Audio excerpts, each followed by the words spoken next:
mãe, jornalista, esposa. Após 20 anos trabalhando com comunicação, ela teve um burnout ao vivo. Vocês vão descobrir já já com quem será esse podcast especial do Mês da Mulher.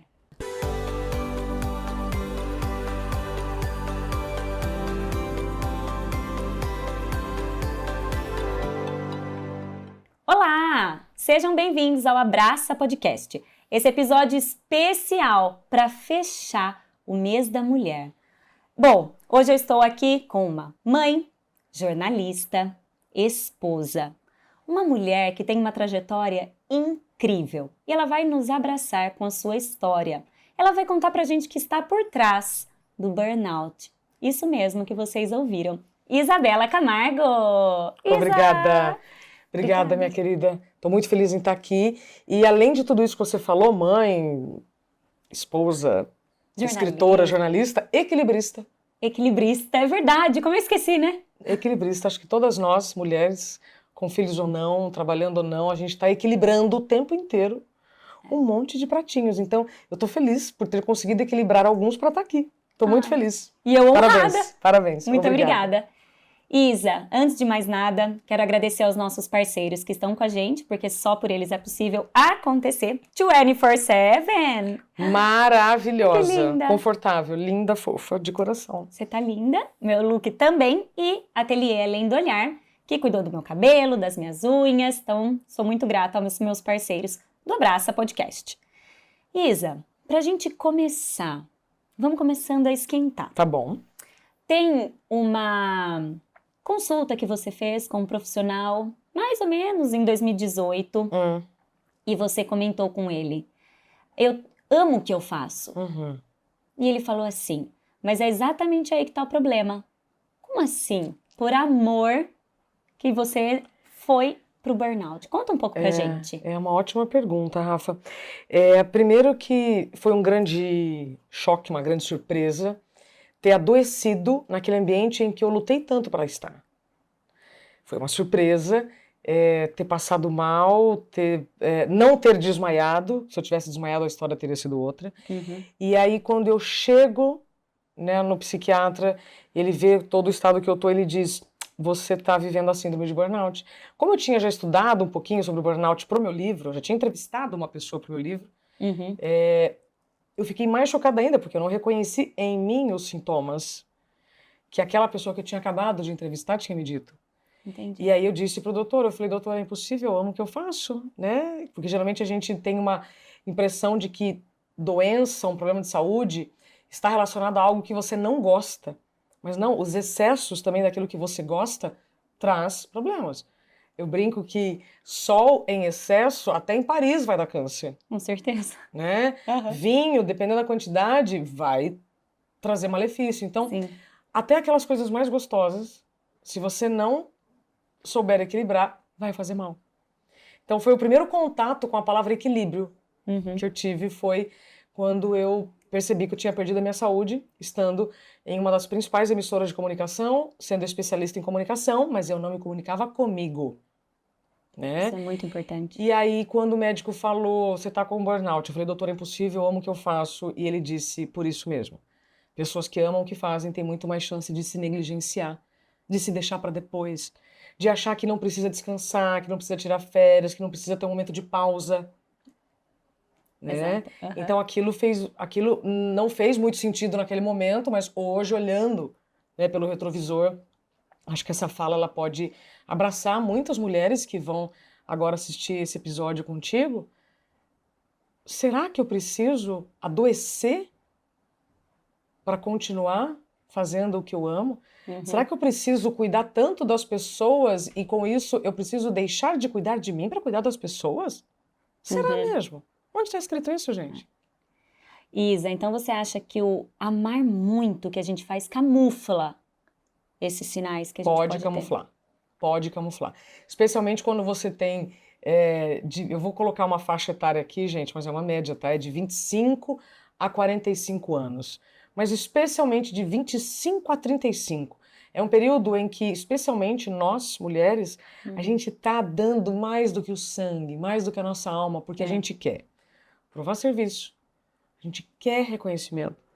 A gente quer executar tudo aquilo que você está estudando, que você está se especializando. Então, a gente também vem de um contexto que nos forjaram, né, nossos ancestrais, que quanto mais você fizer, melhor. Existe uma fala também da meritocracia. Quanto mais você fizer, mais resultado você vai ter. E aí você vai ter recompensas financeiras, emocionais. Enfim, tudo isso é uma grande ilusão? Depende do lugar, Outros não. Então, eu não posso dizer quem ama o que faz adoece. Não. Quem ama o que faz e não se ama, vai adoecer. Isso é um fato. E isso não é uma maldição, uma punição. É uma consequência. Uma consequência da sua falta de autocuidado. Porque você provavelmente já ouviu que para você ter valor, é só com o que você faz. Com certeza. Todo mundo, né? Mas principalmente as mulheres. Especialmente as mulheres. Especialmente. Uma dúvida que fica, você não percebeu os sinais? Como foi isso pra você?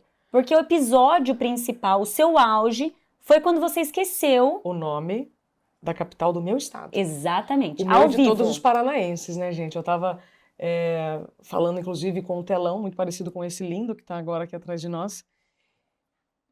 E eu passei pelas regiões, norte, nordeste, centro-oeste, sudeste. Quando eu chego na região sul, eu travei. Eu fiquei 3 segundos, né, mais ou menos. Olha como incomoda, né? 3 segundos, o silêncio.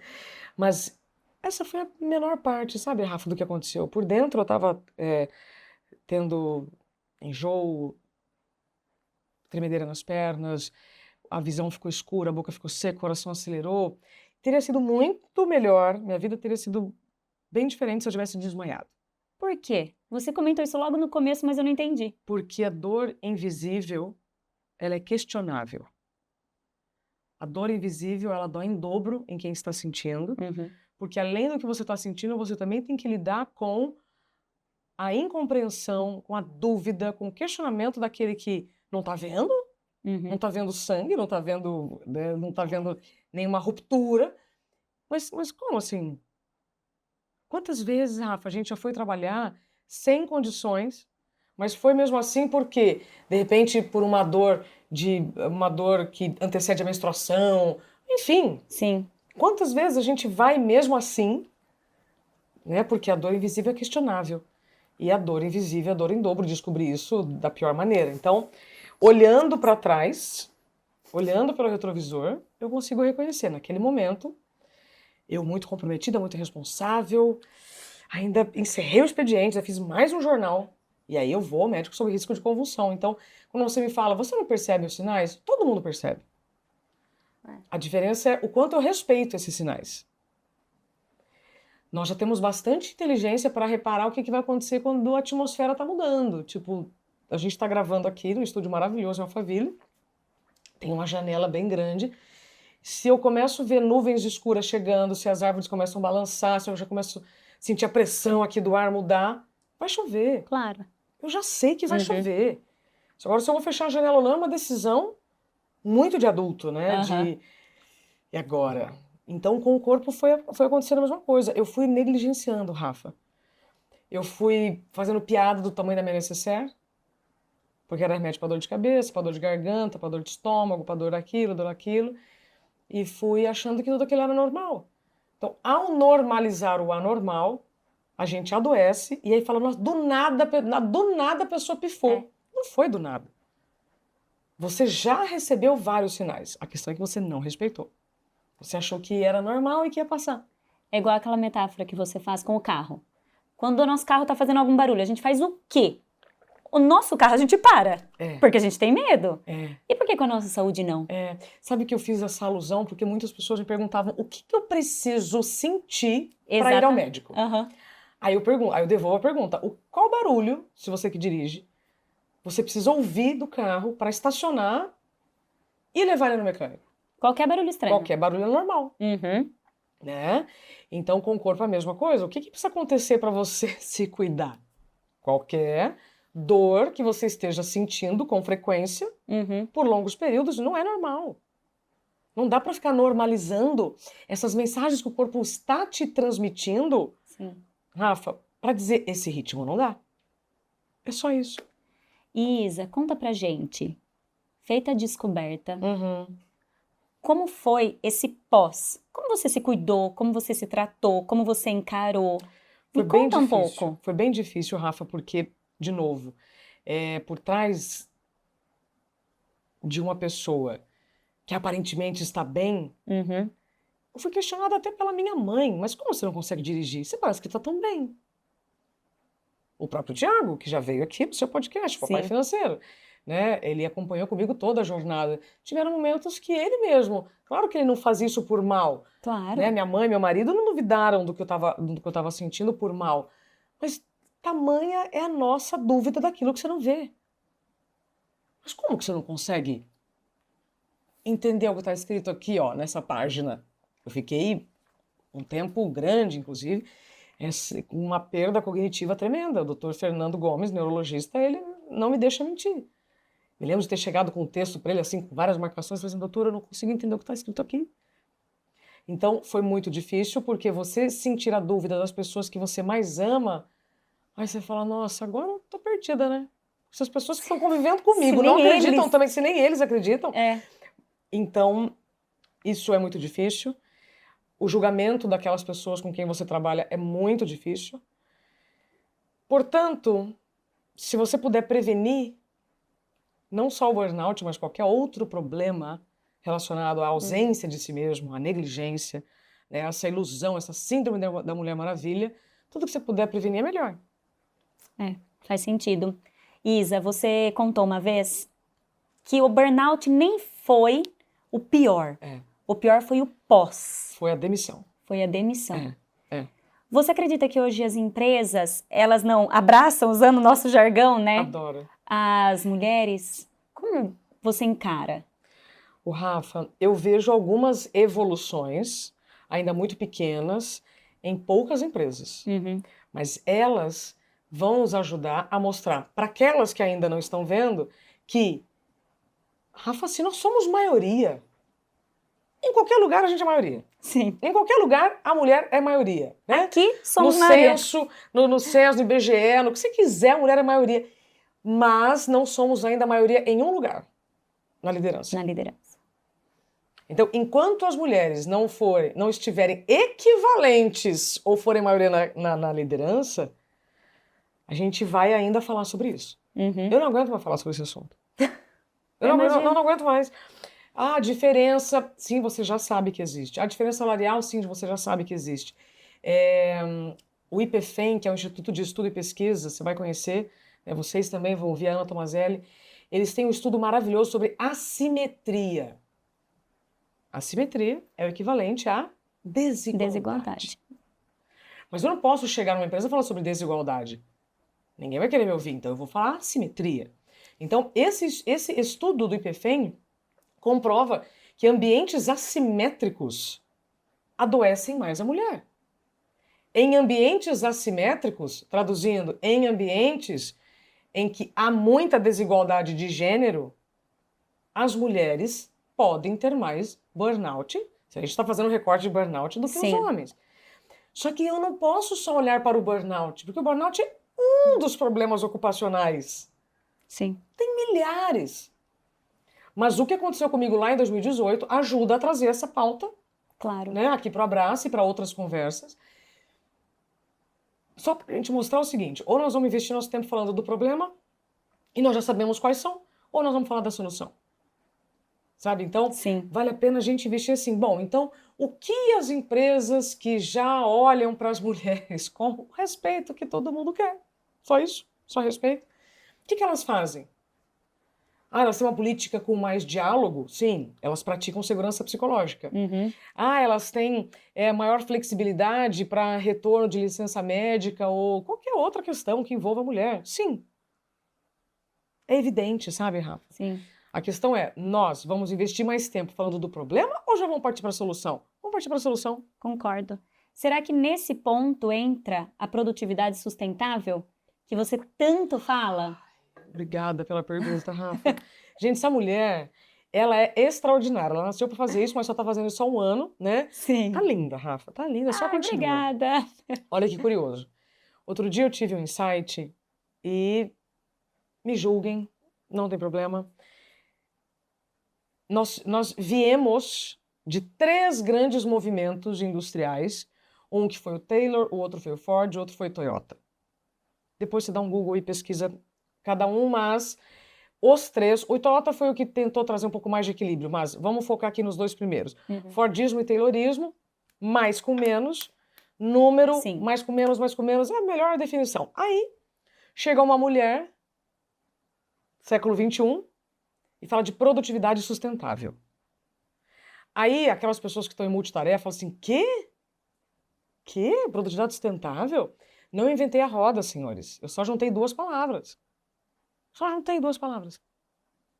Sabe igual bombril? Aham. Bombril. Então, produtividade Sim. sustentável. Não adianta só eu pensar em produtividade e deixar a sustentabilidade só lá para a turminha do ESG. Não.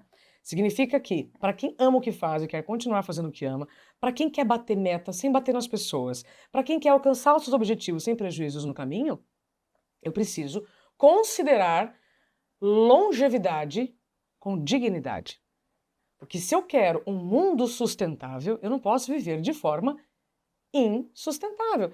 Então, em 2020, vem uma mulher, que é essa que vos fala, e fala, então, gente, eu acho que nós estamos precisando de um pouquinho de moderação, porque esses movimentos que vieram, coincidentemente por figuras masculinas, trouxeram muita evolução. Sim.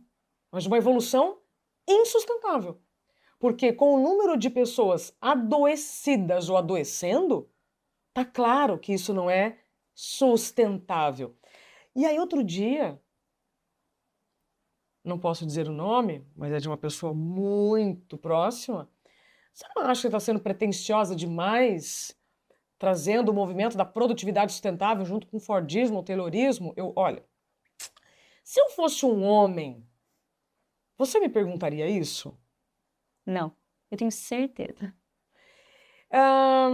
Se eu não fosse uma mulher que tivesse sido demitida e tivesse, sei lá, recebido algum prêmio da ONU, alguma coisa, você me perguntaria isso? Provavelmente também não. Vamos deixar a história provar.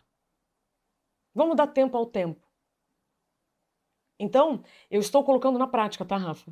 O que tantas mulheres vêm falando e agora simplesmente eu só estou praticando. Então quer dizer que eu não posso levantar minha mão no século XXI e dizer, então, todos vocês que nos trouxeram até aqui, obrigada, mas este modelo é insustentável. É só isso que eu estou querendo dizer. Eu não estou anulando os que vieram, eu só estou dizendo que, olha, para quem quer um mundo sustentável, existe um movimento pela produtividade sustentável que, coincidentemente, é uma mulher que está trazendo. Se você achar que é presunção, não tem problema, nós não vamos discutir. Mas é a parte que me cabe e eu estou fazendo. Se alguém vai aderir, se mais empresas vão aderir. Eu lancei esses dias, Rafa, na primeira semana de março, e foi muito emblemático isso estar no mês de março, o primeiro manifesto mundial para a criação dos EPIs de saúde mental. Isso era até uma pergunta minha. Quais são os EPIs da saúde mental? Ô, Rafa, sabe qual é a resposta? Eu ainda não sei. Porque o futuro não é inteligência artificial, o futuro é inteligência coletiva. Eu preciso de diálogo com as empresas para começar a entender, vamos lá, assim como uma indústria siderúrgica tem certos EPIs. EPI, gente, equipamento de proteção individual. Né? Para um ambiente em que há risco para algum tipo de acidente, você vai usar um equipamento para não ter esse acidente. Será que um frigorífico usa os mesmos EPIs que uma indústria siderúrgica? Não. Não. Então, será que os mesmos EPIs de saúde mental de uma fábrica serão utilizados em outra? Não. Não. Mas alguns sim. Quando falamos em pessoas. Quando a gente está falando de pessoas, eu sempre gosto de usar na hora da minha palestra a cebola. Eu mostro uma cebola amarela e uma roxa. Aí eu pergunto, gente, o que é isso? Cebola. O que é isso? Cebola. São iguais? Não. Dá para saber quantas camadas tem dentro dessa? Não. Então, somos pessoas. Sim. Somos iguais? Não. Somos mulheres? Somos mulheres? Somos iguais? Não. Quantas camadas tem aqui? Quantas camadas tem aí? eu não preciso saber quantas camadas, eu só preciso respeitar que existe uma série de camadas, uma série de dores, uma série de desafios, e que ninguém sabe o que está por trás dessa mulher, gente, maravilhosa, de seda aqui, ó, de seda branca e rosa. Ninguém sabe. Então, ok, sabendo disso, o que eu faço? Primeira coisa que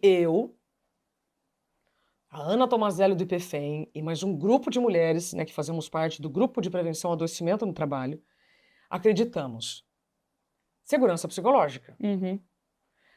Qual que é a última linha do Excel da segurança psicológica? Isso falando para todas as engenheiras executivas que estão aí na matemática. É inovação.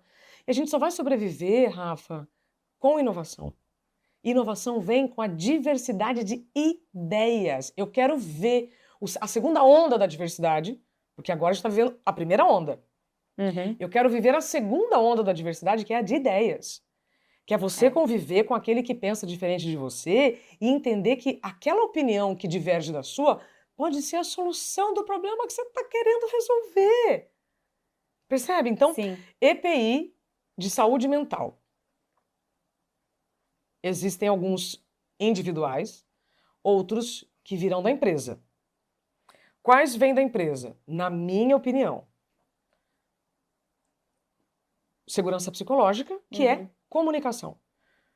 Em um ambiente em que eu posso tomar riscos interpessoais, ou seja, eu posso me expressar, eu posso perguntar, sem temer os riscos. Sim. Se vão me julgar, se eu vou ser punida por fazer uma pergunta, se vão me achar, se eu não estou comprometida por fazer... Enfim, né? Segundo é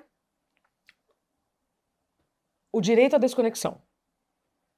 E o direito à desconexão entra muito em uma grande, assim como segurança psicológica é um grande guarda-chuva, o direito à desconexão eu vou colocar debaixo de um outro guarda-chuva que é o design organizacional. No design organizacional eu vou conseguir entender quem está fazendo o que e aonde, o talento está certo nesse lugar, ou será que esse talento não precisa ser remanejado? Né? Sim. Essa pessoa está sobrecarregada, então será que tem algum folgado? Porque onde tem um sobrecarregado, tem um folgado. Você entendeu? Faz sentido. Isso é design organizacional. Neste design organizacional, eu vou conseguir entender quem vai ter direito à desconexão. Nós vamos fazer uma escala. Isabela, nossa indústria, você não sabe, eu não posso desligar, eu não posso deixar as pessoas desconectadas. Pode. Porque você vai fazer isso ou por bem ou por mal. Ou por bem, Rafa. Não tem outro caminho. Assim como os hospitais, o jornalismo, a gente trabalha por escala, está na hora também então, da gente trazer essa conversa para as empresas, para que as pessoas possam se desconectar. Eu não tenho como falar de saúde mental sem desconexão. Percebe? Claro. Outra questão é a flexibilidade. E aí entra, e eu já tive exemplos maravilhosos de líderes que foram flexíveis com aquelas profissionais que pediram ajuda. Sabe o que acontece quando um líder acolhe, abraça uma profissional que está com um problema com o filho, seja pós-maternidade, não importa. Todo mundo está careca de saber que a gente tem imprevisto o tempo inteiro. Sabe o que o líder ganha? Uma grande aliada. Porque uma mulher, totalmente, quando uma mulher ela é acolhida diante de uma situação muito desafiadora de saúde, que né, especialmente com a saúde que a gente tem que abrir mão, né, e especialmente a sua saúde ou de alguém muito perto, do seu filho, por exemplo, o líder vai ter uma grande aliada para o resto da vida, se ele quiser. Com certeza. Então, a flexibilidade é muito importante. Ao mesmo tempo, Rafa, eu preciso também de autorresponsabilidade dos indivíduos para não esperar só a indústria resolver. Sim. Porque cultura eu mudo a médio e longo prazo. Mas eu, como indivíduo, não posso cruzar o braço e esperar. Deixa eu deixar então a Rafa pensar o que nós vamos fazer. Não, eu também preciso fazer a minha parte. Não adianta eu falar de responsabilidade se eu não tenho autorresponsabilidade. Isso estava até na minha pauta. Sobre ambiente tóxico e autorresponsabilidade. É porque tem muita gente reclamando de ambiente tóxico, quando na verdade também tem comportamentos tóxicos. Então tá na hora também de eu parar de apontar só o dedo para a empresa. Olha, tem 3 para mim. Será que eu também não tenho uma parcela de responsabilidade no ambiente em que eu estou vivendo? Gente, deixa eu conversar uma coisa para vocês. o que eu entro, a quantidade de empresa que eu estou entrando, e muita gente reclamando das obrigações, quando no fundo estão perdendo tempo com distrações. Uhum. Então eu não estou tirando a responsabilidade da empresa, não, também eu só estou querendo dividir direitos e deveres para todo mundo. Uhum. Porque senão fica pesado para RH. Fica. Fica pesado Como para o lidar com líder, tudo isso? lógico, fica pesado para a liderança. Ah, mas também tem líder psicopata? Tem, né? E muito mais do que você pode imaginar. A gente sempre leva o psicopata para aquele gradiente que é o que vai matar todo mundo. Não, não. O pior psicopata é aquele que mata todo mundo silenciosamente. Com ameaças. Sim. Bom, vocês sabem do que eu estou falando. Então, Rafa, nesses últimos anos eu tenho vivido. Antes eu falava muito por ideias, agora não, é resultado mesmo. Uhum. Eu entro pela porta da frente para que menos pessoas saiam pela porta de trás, adoecidas, Uhum. demitidas. Então, o meu caso não ficou conhecido pelo burnout. Meu caso ficou conhecido pela demissão pós-burnout. Entendi. Porque é um problema ocupacional, a gente já tem dados, e não me venha dizer que é frescura. Temos que arrepia. dados. Temos dados, é só se dar um Google. Então, assim, já tá feio. Sabe, para os negacionistas? Sabe quando já tá feio? Eu nem perco mais tempo. Excelente. Isa, só uma pausa pra gente lembrar de vocês se inscreverem no canal, tanto no YouTube quanto no Spotify. Deixem seus likes, deixem nos comentários o que mais vocês querem saber. Ou se vocês estão gostando ou não, meninas. Só assim eu vou saber o que vocês estão gostando do Abraça Podcast. Isa, caminhando um pouquinho com a sua jornada, foi logo após o burnout que veio a maternidade. Sim. Como foi ser mãe aos 40, correto? 40. Ser mãe aos 40 e pós-burnout. Conta pra gente. Sim, senhora. Ô, Rafa, eu só gerei o amor depois que eu experimentei o amor próprio. Isso não é poético, isso não não tirei de lugar nenhum, não. Eu me dei conta disso, que eu só consegui gerar o amor depois que eu experimentei de verdade o meu amor por mim, quando eu me valorizei, quando eu parei de buscar o reconhecimento fora, sabe, quando tudo fora, eu tô entendendo. Então tá bom, então fecha aqui, abre aqui, sabe? Foi quando eu decidi com o Thiago, eu tinha 39 anos, eu falei assim, tenho 39 anos. Eu tinha muito mais certeza que eu não seria mãe do que eu seria mãe, de que eu seria mãe. Imagine. E evidente que pelo próprio ambiente profissional que eu vivia, deixa pra depois. Tem tratamento. E aí, com 39, a pandemia tinha dado uma esfriada. Eu falei, Ti, vamos fazer o seguinte, eu vou parar de tomar anticoncepcional, né? Você quer, eu também quero. Ter encontrado também uma pessoa como o Thiago também fez muita diferença, né? Ou seja, porque eu não vinha com esse sonho de eu vou ser mãe, custe que custar. Não, tinha mais certeza de não ser. Então, a hora que eu tô mais ou menos ali pensando, ele também, eu falei, poxa, então, bora. E foi natural. Mas por quê? Porque eu não estava com o peso de eu tenho que engravidar. Eu preciso engravidar. A qualquer custo. Não. Hoje. Percebe? E aí, sem estar sob estresse, a coisa fluiu. E eu fico muito triste quando eu vejo muitas mulheres até perguntando pra mim, assim, num tom de como você conseguiu? Não, gente, eu não sou nem melhor nem pior que ninguém. Só tô dizendo como eu fiz. Né? E como eu, já tendo feito muita terapia, eu também entendi. Eu fiz um movimento. E para todo movimento há uma reação.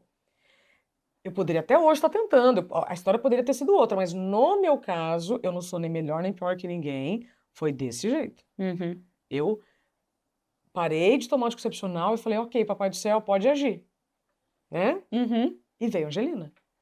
E a Angelina foi a coisa mais linda que eu pude fazer, e a maternidade na maturidade, gente, é o maior presente, porque a Angelina me devolve para mim. A Angelina me devolve para mim o tempo inteiro. Por quê? Porque eu tenho muito mais tempo de voo solo do que como mãe. Então, eu sei muito mais ser profissional, workaholic, 200 por hora do que ser mãe. Claro. Ser mãe está aprendendo junto com ela. Tal, Rafa, e ninguém te ensina. Não tem, né? E aí, outro dia, alguém me perguntou assim, o que você quer ensinar para ela? Eu falei assim, eu aprendo com ela todo dia. A Juliana me ensina todo dia. a ser mais paciente, a estar mais presente, a ser mais coerente com as minhas escolhas. Eu fico vigilante o tempo inteiro para não me sentir culpada, porque eu quero continuar fazendo o que eu estou fazendo, mas eu também quero ter o direito de estar com ela em momentos que são únicos, são singulares. Então, o tempo inteiro, quando eu te falei assim, equilibrista, o tempo inteiro. Eu estou equilibrando o que eu gostaria de fazer com o que eu posso fazer. Sim. Acho que essa é a chave. É. Porque a culpa, ela existe, mas quando a gente está segura, veja se você concorda comigo, na minha linha de pensamento. Se a gente está segura, essa culpa ela não aparece porque a gente está conseguindo equilibrar. Mas quando a gente não está segura, a culpa vem. E a culpa te derruba. Sim. Como você faz para lidar com a culpa hoje em dia ou com essa questão do equilíbrio mesmo? Maternidade e carreira. Vigilância o tempo todo. Eu não deixo mais o desequilíbrio criar raízes. Então, tive um dia intenso ontem mesmo. Ontem eu tive um dia muito intenso. Hoje, no dia desta gravação, está um dia muito mais suave. Mas não significou que eu estou em casa assistindo Sessão da Tarde. Sim. Domingo é dia de fazer isso. Mas vamos supor que agora, como eu sou dona da minha agenda agora, sou eu que digo sim ou digo não. Então eu também não posso reclamar, né? Quem vai dar esse equilíbrio somos nós, diante daquilo que você está colocando como valor. Então estar aqui tá maravilhoso, porque eu escolhi estar aqui. Agora, se eu começo a pensar, nossa, mas a Angelina tá lá em casa, eu podia estar lá com ela, pronto, é culpa, aí eu que estou alimentando. É, exatamente. Né? E faço de cada momento com ela em casa, como eu e o Thiago, a gente também trabalha bastante home office, eu falo, filha, você não sabe o privilégio que você tem da gente poder também trabalhar em casa. Porque, querendo ou não, é um beijinho, é um abraço que a gente dá, vai lá, toma um café, vai no banheiro. E eu fico pensando, eu falei, misericórdia, se eu tivesse agora numa redação, eu sairia de manhã, chegaria à noite, eu não veria minha filha. Não veria, com certeza. Então, por mais que eu veja a Angelina pouco, já é muito diante do meu estado antigo. Exato. Isa, falando um pouquinho, maternidade, entra o nosso cansaço. Afinal, tem noite que a gente não dorme, tem noite que a criança tá gripada. Quando a gente acaba de ser mãe, não sei a Angelina, mas o Miguel mamava, lembro até hoje, 10, meia-noite, 1, 3 e 5, e no outro dia 5 tá lá. Então aparece esse cansaço. Mas em que momento que eu diferencio cansaço, burnout, na verdade, cansaço, exaustão e burnout? Ótima pergunta. Primeiro a gente tem que entender que o puerpério, ou seja, o pós-parto é muito desafiador. Sim. Então, não existe burnout materno, tá, Rafa? Eu quero deixar aqui bem claro, não existe burnout materno, sexual nem racial. O esgotamento que muitas mulheres sentem durante a gestação, pós-parto, perdão, tem a ver com machismo estrutural. É uma outra conversa. E machismo estrutural, gente, eu não estou dizendo que o homem que é culpado, estou dizendo que é uma construção de pensamentos machistas, inclusive que tem muita contribuição das mulheres. Enquanto a gente não parar, se repete. Exemplo. Nunca me esqueço. A Angelina tinha meses, eu fui fazer um trabalho na Bienal. E o Thiago estava trabalhando em casa. E eu estava numa entrevista, assim, meu telefone aqui, aí eu vejo aqui o nome da pessoa que estava cuidando dela, sem parar, tocando, e mensagem, e a entrevista aqui rolando, e eu fazendo de conta que nada está acontecendo. Aí eu vejo assim, escreve, né, tipo, não consigo. A Angelina tá sem fralda.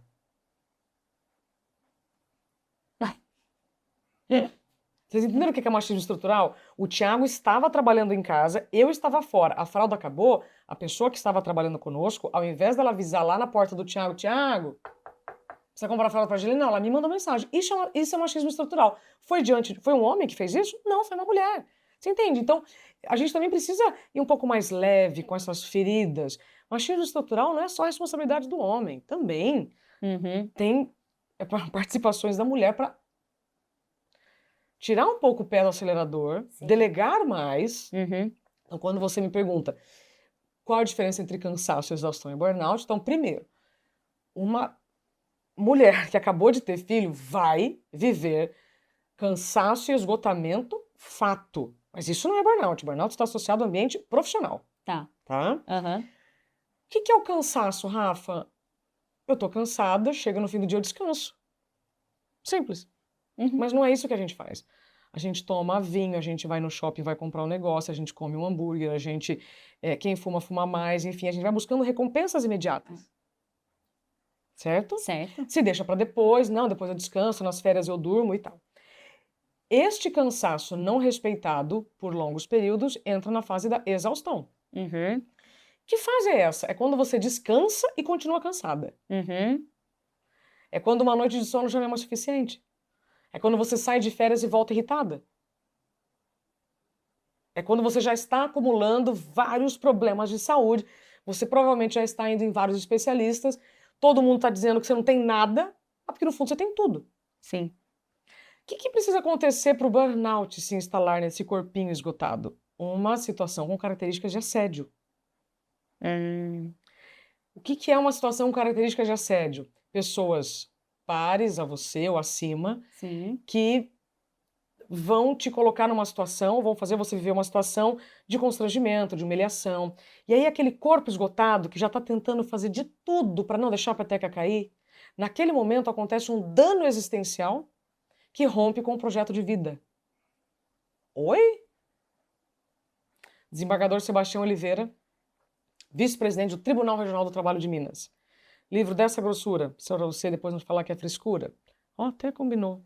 Frescura com grossura do livro. Né? Ele explica o que é o dano existencial. É quando acontece uma ruptura no projeto de vida.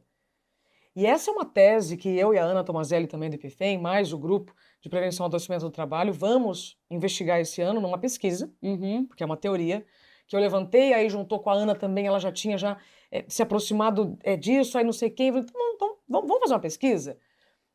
Porque todas as pessoas, Rafa, com quem eu tenho conversado, que tiveram diagnóstico, atenção, diagnóstico de burnout é clínico, não é teste de revista, não é, eu acho que eu tô com isso, acho que eu tô com isso, eu tô com burnout. Não, esse não é o diagnóstico. Então, todas as pessoas que tiveram diagnóstico clínico, Rafa, eu pergunto, você se lembra qual foi a gota que transbordou o copo? Um fato específico em que você conversou com a sua alma conversou com você e falou, sério que a gente ouviu isso? Não é possível. Não pode ser. Esse é o dano existencial. É ali que aquele corpo esgotado sucumbe. E o que acontece com o burnout? Você perde funcionalidade. Então, o cansaço, você perde funcionalidade? Não. Esgotamento, não. Mas no burnout, você deixa de fazer funções que você fazia com muita facilidade. Como eu disse, eu, por exemplo, fiquei sem dirigir, fiquei sem compreender textos, e eu conheço pessoas que deixaram de fazer coisas para sempre. Tiveram perdas... tem um nome, como é que chama? Irreversíveis. Obrigada, eu tenho um ponto eletrônico aqui. Maravilhoso. Isa, entrando agora, esse assunto tem tudo a ver com uma pergunta que nós recebemos. Lara Vargas, psicóloga, Olá. quer saber como foi o processo de recuperação pós-burnout. Então a gente falou cansaço, exaustão, burnout. Agora, ou seja, não consegui prevenir, não reconheci nenhum sinal do meu corpo, não respeitei nada, né? Tá com bruxismo, tá caindo cabelo, tá com alergia, tá aquele forrobodó, mas não, tá tudo certo. Tá pleno. Depois, nas férias, eu me cuido. As férias, às vezes, não chegam. Então, vamos lá. Não conseguiu prevenir, vamos tratar. Primeira coisa é perdão. Podia falar terapia é evidente, tá? Passar com o psiquiatra ou neurologista é evidente. Então, terapia, a parte do diálogo, da conversa, ajuda muito a organizar as ideias. O remédio, em alguns casos, vai ser necessário, em outros não. Depende de cada profundidade do burnout. O burnout também tem um gradiente. Assim como depressão tem de leve a ideias suicidas, no burnout também. Tá? Então, terapia, remédio, sem comentários. Você precisa voltar a dormir melhor. Uma pessoa que tem o diagnóstico de burnout não está dormindo bem, ponto. Então, se vai ser com a terapia, se vai ser com os remédios, se vai ser com a mudança do estilo de vida, isso faz parte do tratamento. Uhum. Mas por que eu já vou começar com o perdão? Porque os outros eu não vou nem explicar mais, tá? O perdão. É muito importante, Rafa. Eu demorei muito para entender que o perdão é fundamental no tratamento do burnout. Você, primeiro, se perdoar, porque você não adoeceu porque você quis. Você não chegou nesse lugar de tanta incompreensão, julgamento, culpa e medo, porque você quis. Você quis fazer o melhor. E fazendo o melhor para o seu bem, para aquelas pessoas que estão ao seu lado, você não se deu conta que podia adoecer justamente por gostar tanto de fazer. Sim. Então, para mim, o perdão, Rafa, é fundamental no processo de tratamento. Não tem cura o burnout. É como diabetes, pressão alta. Se alguém, inclusive, pensar diferente, não tem problema, a gente não vai brigar. Mas por que o burnout não tem cura? Porque o burnout ele acomete especialmente pessoas que são muito produtivas. Então, a chance hoje de eu escorregar e ficar entupindo a minha agenda com coisas é muito grande. Por isso que eu falei agora há pouco sobre vigilância constante. Sim.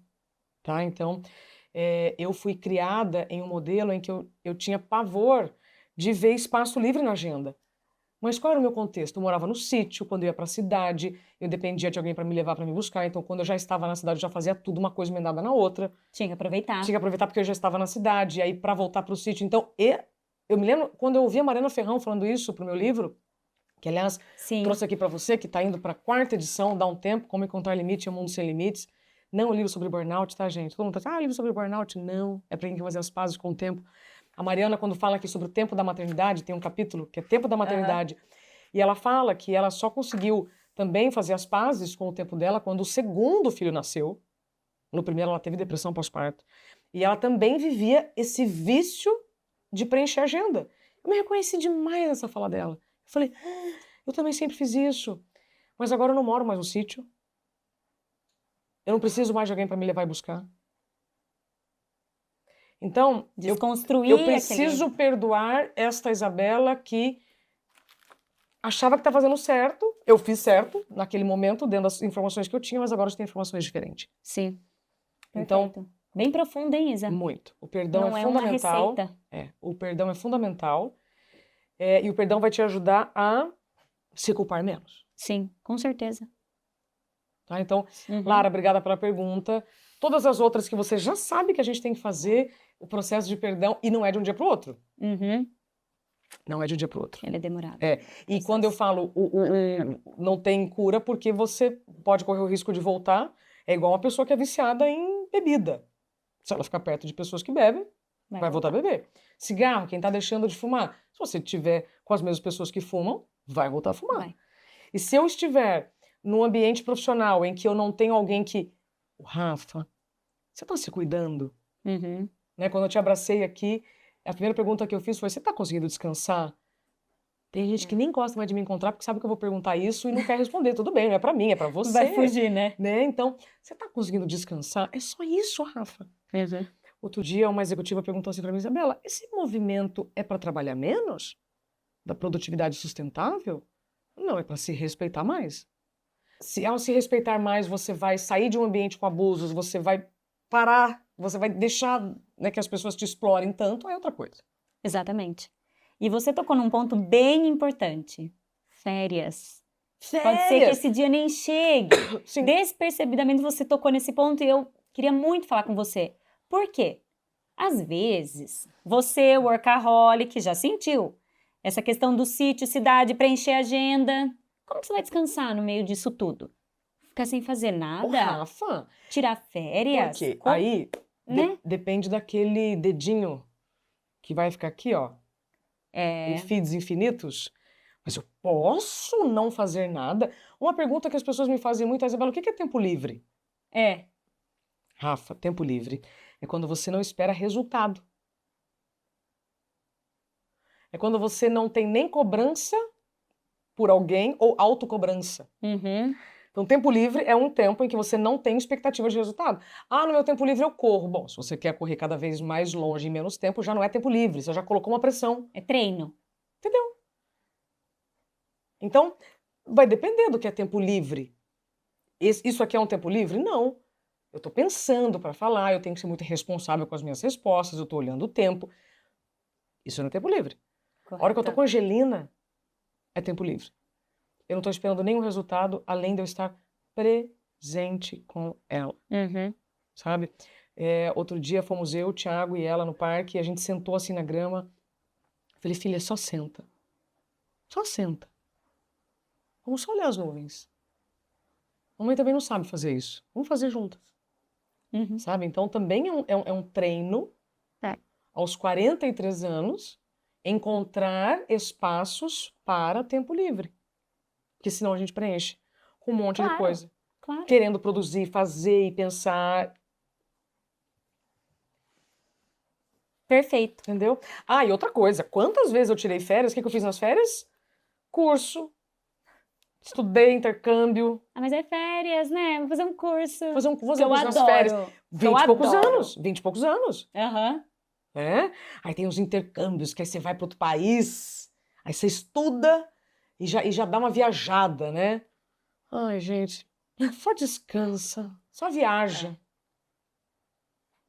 Perfeito. Mas por quê? Porque num período, e foi meu período de maior crescimento profissional, eu só estudava. Eu trabalhava e estudava. No meu tempo livre eu só estudava. Porque o que a gente precisa? Performar cada vez mais, melhor, em menos tempo. Não, perfeito. Isa, a gente está caminhando para o final. Sim. Mas tem 2 perguntinhas antes. Tá bom. Uma da Thalita Bertolotto. Sim, Sim, minha irmã. Thalita, um beijo. Como você vê o movimento feminista e o que a mulher empoderada significa para você? Redundância.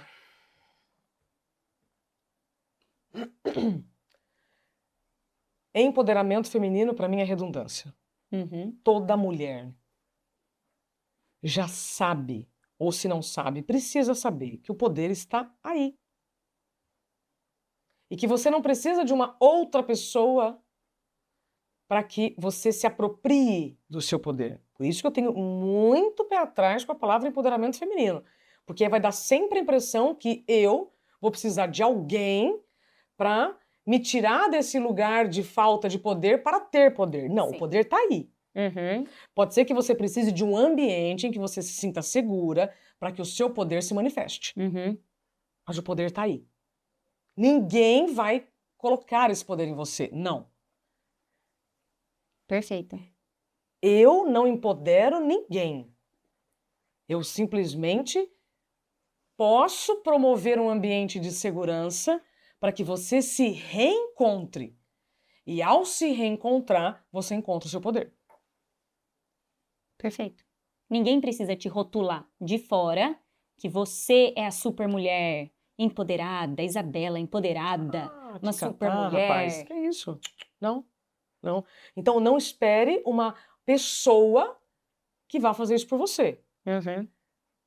Espere encontrar um espaço de segurança em que você pode ser quem você é, do jeito que você é, com a sua voz, com o seu cabelo, com o seu peito, com a sua bunda, com a sua barriga, do jeito que você é. Você é singular. Então, muito cuidado com essas conversinhas de não, um ambiente para empoderar mulheres, etc. Cuidado, porque está te vendendo uma ilusão. E só você sabe suas camadas, o que você fez para chegar até aqui. Então você está fazendo o melhor que você pode, Rafa. Perfeito. Faz sentido. Pronto. Isa, uma última perguntinha que tem tudo a ver com um conselho final, se você quiser aproveitar. Tá. Como dizer mais não para os outros e sim para nós mesmos? Tem uma regrinha básica. Se ao dizer um sim para alguém você se coloca em risco, tá errado. Que risco, Isabela? Eu vou ter que dormir menos ao dizer sim para você? Eu vou ficar sem almoçar ao dizer sim para você? Eu vou ficar sem tempo de tomar banho e lavar o cabelo para dizer sim para você? Tô me colocando em risco. Um dia ou outro, numa ocasião especial, É diferente, é exceção, não é regra. O problema é quando a gente faz disso regra.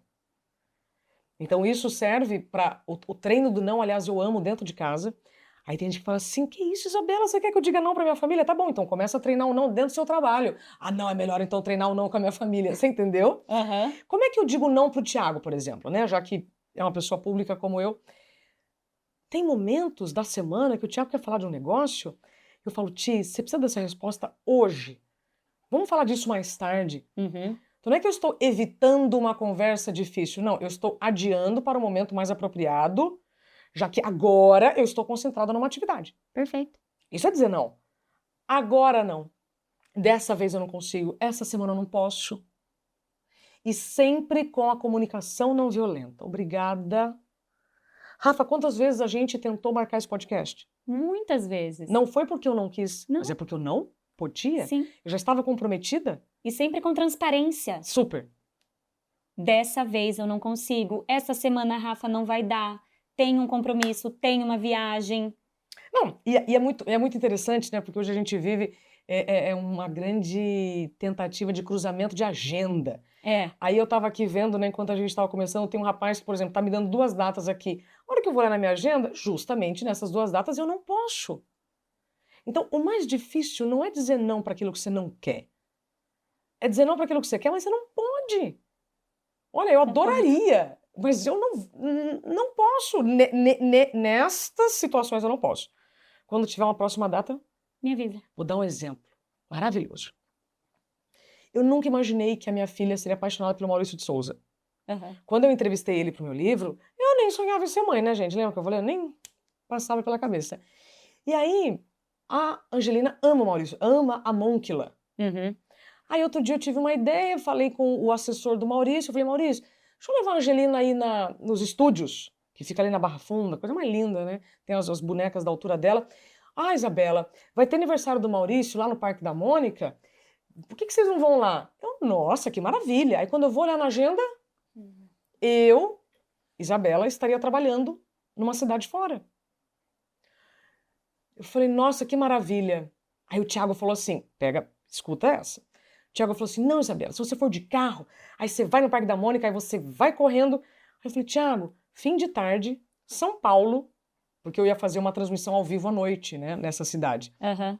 Aí falei, fim de tarde, São Paulo. Se não chover, é exceção, mas o comum é para chover. Vou me colocar em risco. Ó, sim, eu vou dizer sim para uma coisa que eu quero, Sim. mas eu não posso, eu vou me colocar em risco. Falei, tia, eu não vou poder ir. Aí eles foram, aí foi minha sogra, meu sogro, Thiago, Angelina. Você acha que eu não queria estar lá? Claro. Mas eu não podia. Eu já tinha me comprometido com um trabalho. Uhum. Então, é este equilíbrio que eu estou te dizendo. Sim. Ao mesmo tempo, esse domingo passado, teve um rapaz que me escreveu para a gente editar alguma coisa. Eu falei assim, ô Jair, vamos falar disso amanhã? Eu tô a semana inteira fora de casa. Eu tô total aqui com a turminha em casa. Isso é o treino do não. É o treino. Perfeito. Então, uma hora eu tenho que dizer não pro Thiago, outra hora eu tenho que dizer não pra minha equipe. E são coisas que eu quero. Mas naquele momento não vai dar. Maturidade. Escolhas. O Rossandro Klinger, ele falou pra mim uma coisa mais linda que eu já ouvi nos últimos tempos. Maturidade não vem com o tempo. Maturidade vem com escolhas. Uhum. E aí a gente já sabe, né, que para cada escolha tem uma consequência. E eu ensinando isso pra Angelina. Ela faz uma coisa, aí eu e o Thiago, a gente tenta ensinar, falou assim, filha, isso é a consequência do que você fez. Sim. Isso é disciplina positiva, né? As consequências. Eu sei, eu preciso aprender mais sobre isso. Ah, precisa? 18 de maio. Gente, estou convidando ao vivo. O quê? 18 de maio em Piracicaba, Isa Minatel. A gente vai falar sobre educar com respeito. Quem? Isa Minatel, psicopedagoga. 18 de maio, gente, anota aí. 18 de maio. Já vou Café pegar da manhã, uma delícia. Um sábado, vai com o Thiago. Porque assim, né, os maridos são convidados, mas só vai quem? 97% mulher. Thiago já tá. Piracicaba. Que bom, vamos mudar? Dia 18 de maio. Vamos mudar, gente? Vamos mudar essa? Tem que ir antes ou dá pra ir no dia? Melhor Não, ir é antes, no né? dia. Não, dá. Se for sair de São Paulo 2 horas, tem que sair daqui 6 horas da manhã. Então tá. Então, Tá? dia 18 de maio, você tem um compromisso comigo. Se você quiser, a gente dá um abraço gostoso. Lá, Ai, 18 que de maio, nós delícia. vamos bombar esse evento. Vai ser uma delícia. Isa Minatel, psicopedagoga maravilhosa, ela vai ensinar pra gente sobre uma educação respeitosa, equilibrada. Não estamos falando de permissividade, nem autoritarismo. Não estamos falando disso, estamos falando de respeito. Estamos falando de equilíbrio. Que também a Isa, né? A Isa Minatel fala muito sobre educação do equilíbrio. Papai financeiro bloqueia a data, hein? Eu vou. Se você Ai, não que for... delícia! Gostei Tá mais demais. convidada. Ótimo. A família toda pode ir, tá bom? Com certeza. Será uma honra. Adorei. Eu tenho 2 presentes pra você. Nossa! Este espelho. Já se incluiu na agenda hoje? Ah! Coisa mais linda! Né? E esta Obrigada. camiseta, já vou abrir, tá, gente? Sou daquelas Por que dá favor. presente, já abre presente. Essa é uma das frases que eu mais me orgulho de ter tido insight, que é desacelerar para continuar em movimento. Né? Tem gente que acha que... É sua, tá, Rafa? Tem gente que acha que é parar. Não, é só descansar, só se respeitar. Eu amei, Né? eu amei. Desacelerar para continuar em movimento. Significa parar? Não, significa respeitar. E atrás, a maior máxima de todas, né? Que Com ninguém faz certeza. nada sozinho. E é isso. Gosto demais. É sobre isso. O abraço é sobre isso, esse movimento é sobre isso.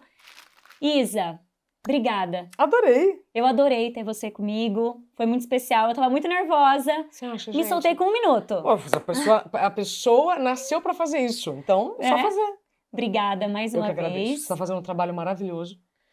Esse é um espaço para a gente poder falar e aí a gente desperta a sementinha Exato. que está dentro de cada uma. Exato. Obrigada, volte mais Eu que vezes. agradeço. Obrigada, minha querida. Parabéns.